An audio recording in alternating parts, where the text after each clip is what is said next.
మండపేటలో జెండా ఎగరవేసేదెవరు? ఈసారి అక్కడ రాజకీయ మార్పు ఖాయమా? గెలుపుపై వైసీపీకి ఎందుకంత ధీమా? అభ్యర్థికి ఉన్న బలమే తమను గెలిపిస్తుందన్న నమ్మకంతో ఉన్నారా?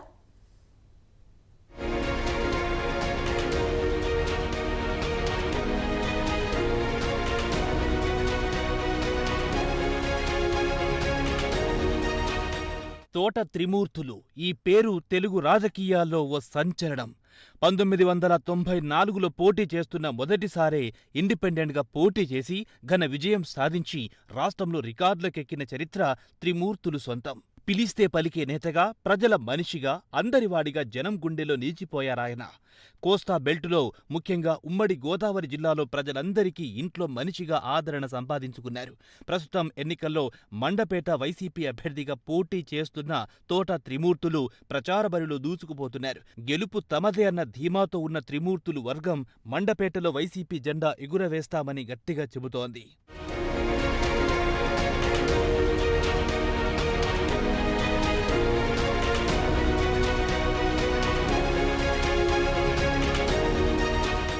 ప్రస్తుతం ఏపీలో ఎన్నికల యుద్ధం ప్రారంభమైంది. టీడీపీ, జనసేన, బీజేపీ కూటమికి వైసీపీకి మధ్య నువ్వా నేనా అన్నట్లుగా పోటీ సాగుతోంది. మండపేట నియోజకవర్గంలో ఈసారి రాజకీయ మార్పు ఖాయమన్న అంచనాలున్నాయి. అంతకు ముందు ఆలమూరు నియోజకవర్గంలో భాగంగా ఉన్న మండపేట నియోజకవర్గాల పునర్వ్యవస్థీకరణలో భాగంగా మండపేట నియోజకవర్గంగా ఏర్పడింది.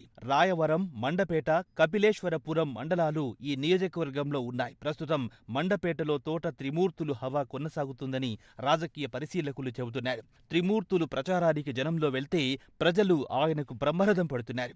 మహిళలు హారతులిచ్చి పూలు జల్లి స్వాగతం పలుకుతున్నారు. చిన్న పెద్ద అని తేడా లేకుండా జేజేలు పలుకుతున్నారు.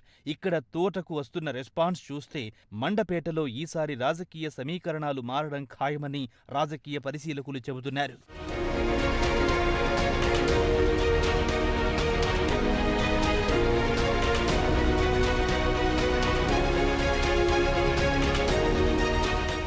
గోదావరి జిల్లాల్లో ఎవరు ఎక్కువగా సీట్లు సాధిస్తే వారికి రాష్ట్రంలో అధికారం దక్కుతుందన్న నానుడి ఉండనే ఉంది.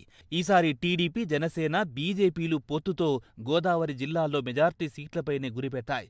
అదే సమయంలో సామాజిక సమీకరణాలకు ప్రాధాన్యత ఇస్తూ సీఎం జగన్ కౌంటర్ స్ట్రాటజీ అమలు చేస్తున్నారు. మండపేటలో రెండు పార్టీల సీనియర్లు తలపడుతున్నారు.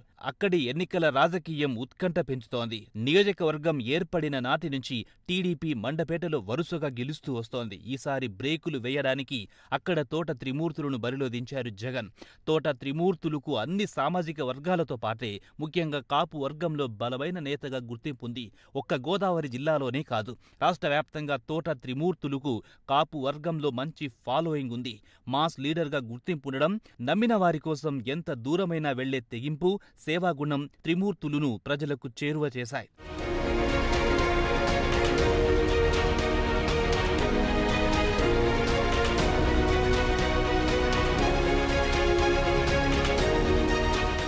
తోట త్రిమూర్తులు మండపేటలో వైసీపీ బలం పెంచారు. ఈసారి ఆయన పోటీకి దిగడంతో నియోజకవర్గంలోని కాపులంతా త్రిమూర్తులు వైపు చూస్తున్నారు. ఇక తాజాగా శిరోముండనం కేసు వ్యవహారంలో ఆయనకు అన్ని వైపుల నుంచి సింపతి పెరిగిపోయింది.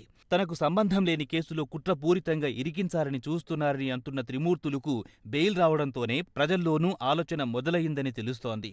మండపేటలో మెజార్టీ కాపు ఓటర్లు ఈసారి త్రిమూర్తులకు మద్దతుగా అడుగులు వేస్తున్నారు. కాపులో బలమైన నాయకుడిని మండపేట బరిలో దింపిన వైసీపీ ఈసారి ఎట్టి పరిస్థితుల్లో అక్కడ వైసీపీ జెండా ఎగురవేయాలన్న లక్ష్యంతో అడుగులు వేస్తోంది.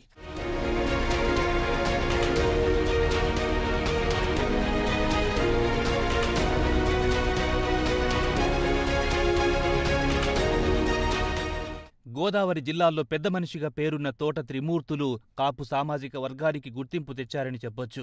రాజకీయాలకు అతీతంగా కాపులు ఏ పార్టీ వారైనా సరే ఆపదలో ఉన్నప్పుడు రాజకీయాలను పక్కన పెట్టి అండగా నిలబడ్డారు తోట త్రిమూర్తులు.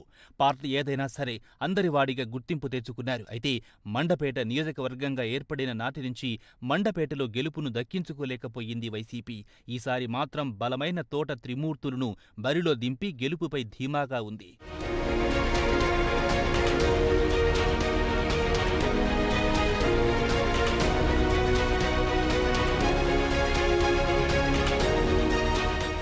రామచంద్రాపురం సీటులో ఎన్నోసార్లు గెలిచిన తోట త్రిమూర్తులు 2019 ఎన్నికల తర్వాత వైసీపీలోకి షిఫ్ట్ అయ్యారు.